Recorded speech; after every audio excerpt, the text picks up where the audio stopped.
Leioako udalerriak 500 urte beteko ditu aurten eta urteurren biribila ospatzeko herritarrak jarri dituzte erdigunean. Horretarako, atzan ikusten duzuen begitxu izena jarri dioten furgoneta bat atera dute kaleetara. Bertan, Leio aztarrei argazki egin eta mural erraldoi bat osatzeko printzipioz maiatza amaiera arte 2026 aurpegi lortzea da. Asmoa eta ekimena, badirudi, bide honetik doala.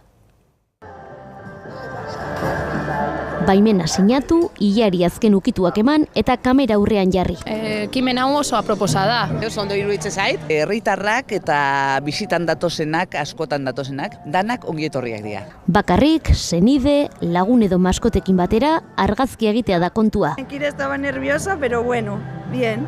Aurrez aurreko irubietan ondo ateratzea ez da erraza. Ya soy profesional de la fotografía. Baina bakoitzak bere trikimailuak ditu. Mundu guztia ateratzen da argazki normal, igual ateratzen dugu mingaina edo ez dakit. Irribarre eginez. Un poquito el pelo así, un poquito el pelo asado, sonríes, no mucho que se vea los... No, tampoco es eso bueno. Habremos sonreído y otras veces habremos estado serios. Y el fotógrafo dice, di kiwi, y al decir kiwi, pues sonríes y sales mejor. Maiatzaren 25 arte begitxu izeneko furgoneta auzoz auzo erretratuak atera eta atera ibiliko da. Ahalik eta jende gehien etorri ahal izateko, futraka mugitzen joango da auzo desberdinetatik eta horrela auzokidak edukiko da beharrez argazki atera ahal izatea.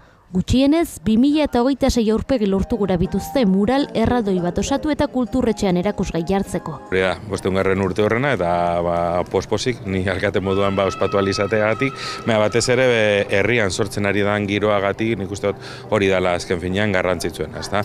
Mari Carmen, Leo, Marian, Kira, Aintzane edo Iradi bezalako bizilagunen begiradiei fokua jarrita ospatuko du Leioak 500 urte direla Erandiotik banatu zela.